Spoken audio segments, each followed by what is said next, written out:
Selamat malam Bapak Ibu sekalian yang terkasih dalam Tuhan. Pada malam hari ini saya akan membacakan firman Tuhan yang terambil dari Kisah Para Rasul pasal 23 ayatnya yang ke-12. Dan setelah hari siang orang-orang Yahudi mengadakan komplotan dan bersumpah dengan mengutuk diri bahwa mereka tidak akan makan atau minum sebelum mereka membunuh Paulus.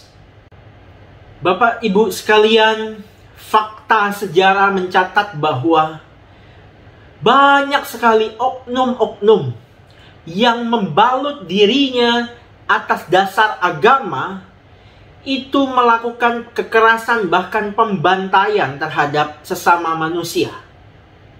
Nah Bapak Ibu sekalian, agama hari ini seringkali hadir memberikan wajahnya bukan lagi wajah yang penuh kebaikan, bukan lagi wajah yang penuh dengan keharmonisan. Tetapi oleh oknum-oknum itu, agama seringkali muncul dan memakai wajah kebengisan. Orang akhirnya Bapak Ibu sekalian berpikir, apakah semua agama Bapak Ibu sekalian mengajarkan kebaikan?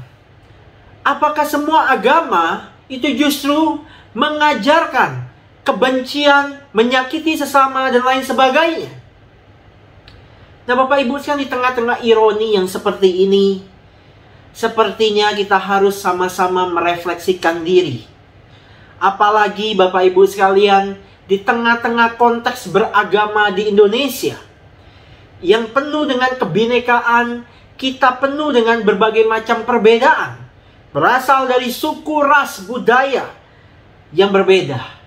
Tetapi Bapak Ibu sekalian, bukankah di dalam kekristenan tersendiri itu mengajarkan kasih terhadap sesama, bukan kebencian, bukan dendam, bukan pembantaian.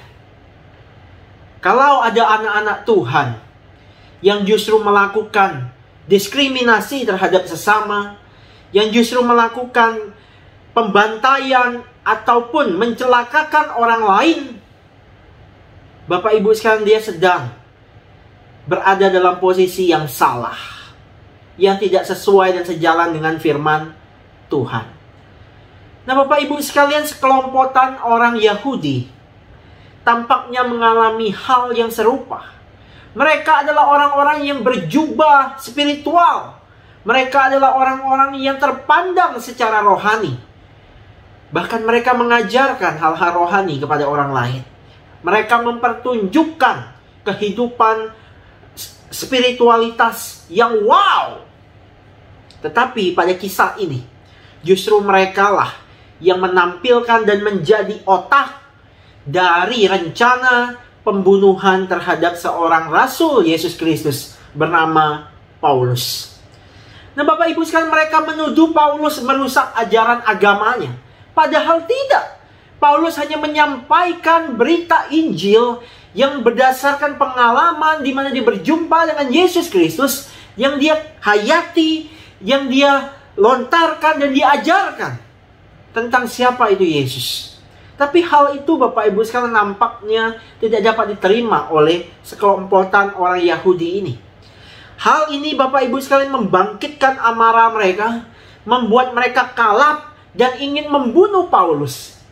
Ironi Bapak Ibu sekalian, luarnya jubah, berhiaskan dengan hal-hal spiritualitas yang begitu tinggi. Tetapi kelakuan mereka Bapak Ibu sekalian adalah kejahatan yang ingin membunuh Paulus. Bahkan di ayat 12 yang kita baca, mereka bahkan mengutuki diri tidak akan makan dan tidak minum sebelum membunuh Paulus. Bayangkan Bapak Ibu sekalian, seorang yang sudah memiliki tingkat spiritualitas yang tinggi di hadapan manusia, tetapi justru melakukan hal yang demikian. Dendam mereka sudah kesumat. Hati dan pikiran mereka sudah dipengaruhi dan dilingkupi oleh rasa benci yang begitu luar biasa. Seharusnya Bapak Ibu sekalian, kehadiran Paulus dengan mereka itu seharusnya bisa bekerja sama dengan baik di dalam menyatakan ajaran-ajaran yang benar. Tetapi Bapak Ibu sekalian, ternyata mereka punya sisi-sisi gelap. Orang-orang Yahudi, pemuka-pemuka agama orang Yahudi ini, mereka punya sisi gelap. Kehadiran Paulus justru dianggap sesuatu hal yang berbahaya.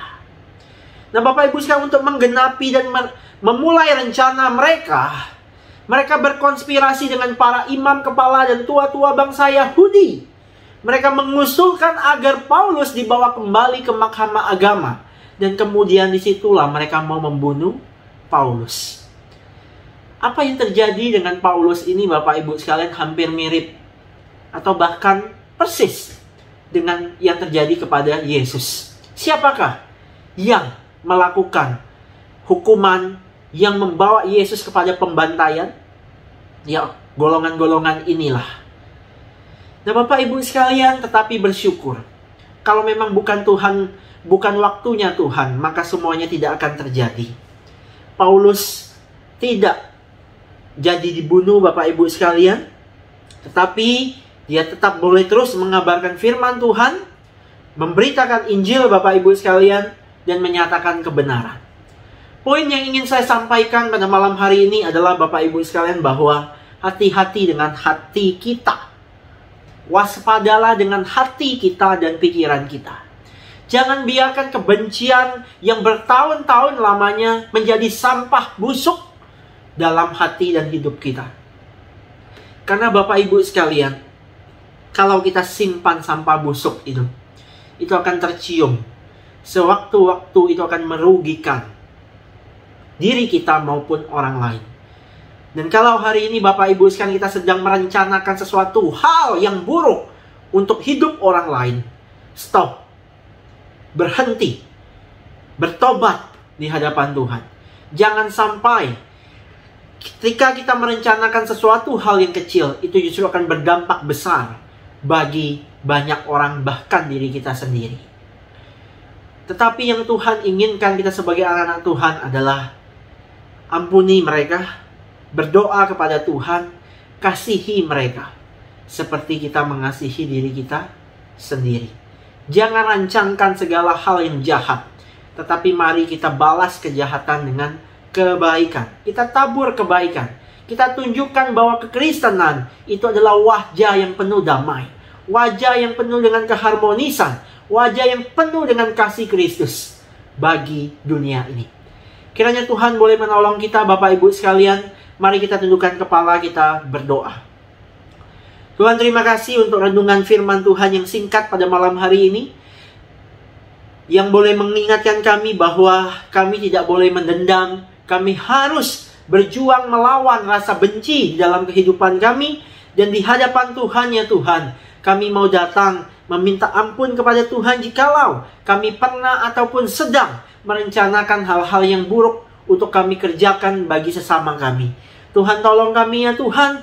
Tuhan boleh berikan kami hati yang terbuka, hati yang mau terus diajar, sehingga kami boleh terus berkenan di hadapan Tuhan.